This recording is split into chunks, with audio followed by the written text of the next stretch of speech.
Isa ito sa itinuturing na pinaka-importanting pelikula sa Philippine cinema. Sumasalamin sa ating buhay at pananampalataya. Ang 1982 classic film, Himala. Walang himala! Ang himala ay nasa puso ng tao! Nasa puso nating lahat! Umikot ito sa buhay ni Elsa na pinakitaan daw ng mahal na Birheng Maria. Dahilan para dagsain siya at ang kanilang bayan ng mga nangangailangan ng himala. Tayo ang gumagawa ng himala! Tayo ang gumagawa ng mga sumpa ng mga Diyos! Pero alam nyo ba na ang kwento ni Elsa hango pala sa mga totoong pangyayari?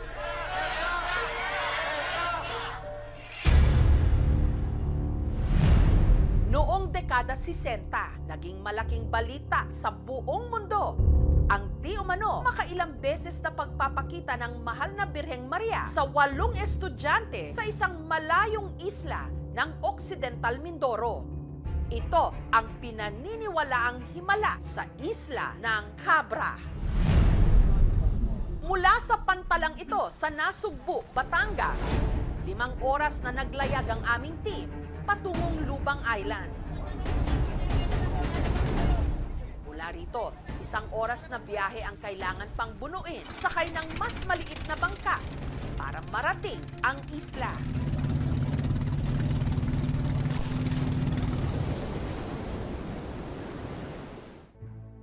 Ang Isla Cabra, tahanan ng hindi lalagpas ng 2,000 mga residente. Tahimik ang buhay rito. Mabagal ang takbo ng oras. Meron ditong burol kung saan may nakatindig na 22 feet na rebulto ng Birheng Maria. Sa burol na ito kasi, pinaniniwala ang nagpakita ang mahal na Birheng Maria sa dalagang nagngangalang Belinda. Si Belinda, malayong kamag-anak ni Caroline. Base sa nabasa niyang aklat, bagay na ikwinento rin daw sa kanya ni Belinda. Ang di umano'y nangyaring himala noon sa isla. December 6, 1966, nung nagpakita raw kay Belinda ang mahal na birhen. Kasama raw noon ni Belinda ang kanyang kaibigang si Mercilita. Pauwi sila alas 12 ng tanghali, doon sila kakain sa bahay nila. Pero habang sila'y naglalakad, Napaihi si Belinda. Teka lang, pwede ba mauna ka na? Naiihi kasi ako eh. Doon sa kabilang bakod, walang masyadong dumadaan. nagulat daw si Belinda nung biglang may humawak sa kanyang damit. Isang babaeng nakaputi. Hindi niya maipaliwanag yung puti ng damit. Wala pa siyang nakikita na ganun kaganda. Pero ang unang umano sa kanya yung madre, kasi nga yung damit ay mahaba, puti, may pelo. Sabi po ni Belinda, hindi po natapak sa lupa. Meron din daw itong isinambit. Demono ka. Sabi ng matatanda, ang ibig sabihin daw po nung termono ka ay magbigay galang. Ang nakita ni Belinda, agad niyang ipinagbigay alam sa kanilang punong guro na si Juana. Kutob ni Juana ang nagpakita kay Belinda ang Birheng Maria. Inutusan yata ng principal na pumunta doon, bumalik, magdasal kayo at baka sakali mapakita uli si Mama Mary. Kinabukasan, bumalik daw sina Belinda at Mercilita sa burol kasama ang 6 pang mga estudyante at hindi nga sila nabigo. Ayun! Ang Birhen kasi, di umano, muling nagpakita. At nung di umano, tanungin daw ni Belinda ang babae kung siya nga ba ang mahal na Birhen. Sumagot daw po na, yes, Nene. Marami ng kasalanan yung mga tao. Kailangan na magbalik loob. Maraming mga estudyante at guro ang dumayo doon para magdasal. Pero ang sumunod na aparisyon daw ni Maria, di umano, si Belinda na lang ang nakasaksi. Pero patuloy pa rin po napaparamdam doon sa 8 bata. Napapakita sa kanila sa panaginip. Ay hindi nga po na ang panibalaan ng mga tao dito. Ay dahil baka mga bata ay nagbibiro laang. Sa kapistahan ng Immaculada Concepcion nung taong yon, inutusan daw si Belinda ng Birhen na magpatayo ng kapilya para sa kanya. Nagbigay rin daw ng petsa ang Birhen kung kailan ulit ito babalik. March 25, 1967. Sa araw naman ng kapistahan, samahan ng anunsasyon ang kapilya para kay Maria. Pinagtulungang itayo ng mga taga-isla. At nung dumating ang itinakdang araw, tinupad daw ng Birheng Maria ang kanyang ipinangako. Di umano, nagpakitang araw ito. Si Belinda, tinanong daw si Maria kung sino siya. Ang sagot po ay, ako ang Immaculada Concepcion. Ang Birheng Maria, meron daw bagong misyon para sa 8 estudyante, ang manggamot ng mga may sakit. Ang balita tungkol sa di umano aparisyon sa Isla Cabra at ang panggagamot ni na Belinda nakarating ng Maynila hanggang dumagsa na nga sa isla ang mga dayo para magdasal at magpagamot. Bagay na nasaksihan daw noon ng 98 anyos na tiga-isla na si Lola Delia. Ay maraming tao nadala dito ibang may hinihimatay. Ay siksikan ng simbahan. Ang tagpong ito ang siya raw naging inspirasyon ng pambansang alagad ng sining na si Ricky Lee nung isinulat niya ang pelikulang Himala. Tayo ang gumagawa ng himala! Tayo ang gumagawa ng mga sumpa ng mga Diyos! I think isa doon sinulat ni Pete Lacaba. Nagsimula ako mag-research tungkol sa kanya and then may nakita akong makapal na libro, Apparitions of Cabra Islet. I decided na i-fictionalize rather than doing a documentary kasi fiction naman yung forte ko at that time.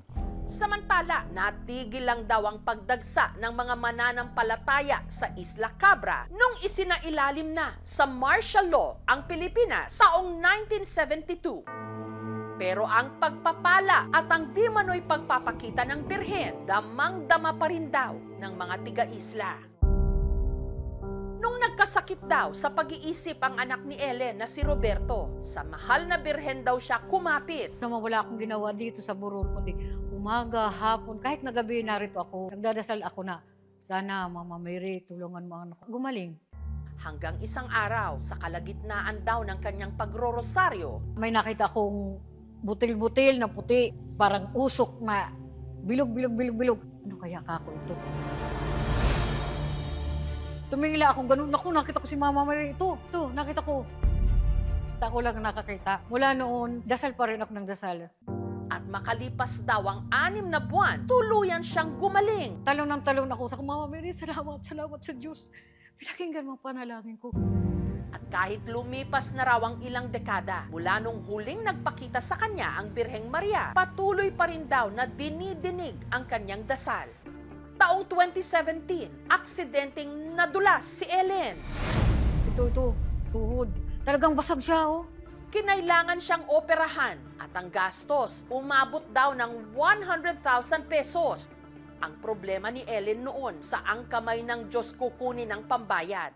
Pero nung araw ng kanyang operasyon, may isang babae raw na bumulong sa kanya. Ang sabi sa akin, Nanay, huwag mo nang ipa-opera. Gamot na laang pag sumakit. Ha? Sabi ko, sino yun? Tayo ko, makalakad na ako. Di na ako pinapo. Hanggang ngayon, kita mo yan. Basag yan, wala yan. Pinaghimalaan ako. Himala, ba't ako nakalakad? Nagkakaroon sila ng placebo effect kung saan hindi nila masyadong nararamdaman yung pain doon sa affected area dahil nga sa kanilang malakas na pananampalataya sa Diyos. Si Mirna naman na taga Isla Cabra rin, nagkaroon daw ng problema sa kanyang matres. Ako po ay nag-bleeding ng 3 months. Gawa noong nagkamayroon ako ng parang butlig-butlig sa matres. Dahil kapos at walang pang-opera, ipinasa Diyos na lang daw niya ang kanyang karamdaman. Mama Mary, Panginoon, kayo na po ang bahala sa akin. Kung bibigyan pa ninyo ako ng panibagong buhay, adi salamat po sa inyo. Hanggang isang araw, Napanaginip ko siya. Parang hinipo niya ako.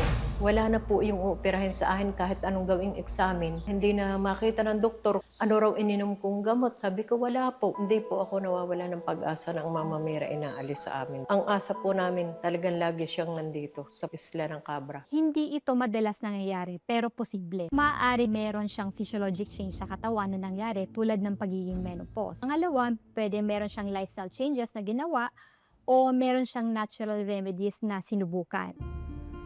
Walang official statement ang Vatican kasi nang huling-huli na sinasabing valid yung appearances. Pero ano ibig sabihin yan? Kasi nasa pananampalataya naman ng mga tao yun. Kung yun ang kinikilala nila, yun. Mahirap naman sabihin hindi nakita kung nakita ng mga kabataan. Meron talaga mga investigasyon, hindi lang ang natuloy. Kung merong gusto magpurso, ano na ba naging development sa area? Nag-appear bang muli? Meron bang ibang mga gumaling o natulungan dahil dyan? Daan taong pa binibilang para ma-prove isang miracle. So ito mahalaga dahil pinapakita nga muli na ang Diyos lang talaga ang pinakamakapangyarihan sa lahat at patuloy siyang gumagabay sa atin at nagpapadala ng mga milagro. Sinubukan din naming hanapin sina Belinda at ang iba pang mga estudyante na kasama noong pinakitaan di umano ng mahal na birhen. 7 sa mga ito, kabilang na si Belinda, buhay pa pero tumanggi silang magpa-interview.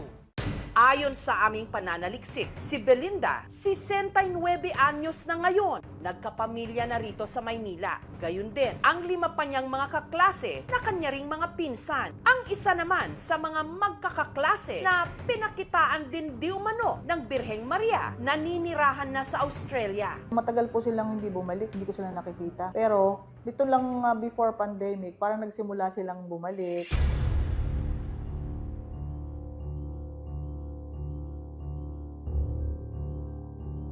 How sad and unfortunate, hindi ko nalaman yun. Siguro she kept quiet din out of respect. And I sympathize, naintindihan ko yung posibleng hirap noon.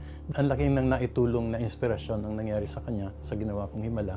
And it will be unfair na mag-suffer siya ganong consequences. Bilang pag-alala sa napakahalagang kabanatang yon sa kanilang isla, tuwing March 25, ipinagdiriwang nila ang kapistahan ng Birheng Maria.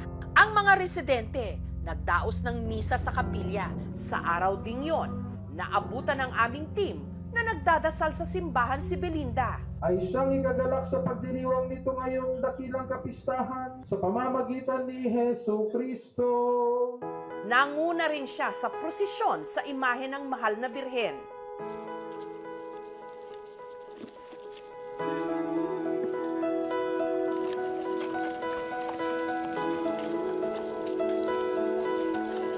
Sinubukan ulit ng aming team na siya'y makapanayam, pero tumanggi pa rin siya. Huwag po silang makakalimot tumawag sa ating Panginoon. Walang himala! Ang himala ay nasa puso ng tao! Nasa puso nating lahat! Tayo ang magliligtas sa sarili natin. Sa puso natin yung totoong himala, wala sa labas na panggagalingan. Totoo man o hindi na nagpakita sa Isla Cabra noong dekada 60 ang Birheng Maria, ang pananatili ng kanilang pananampalataya makalipas ang ilang dekada, maituturing din na isang himala.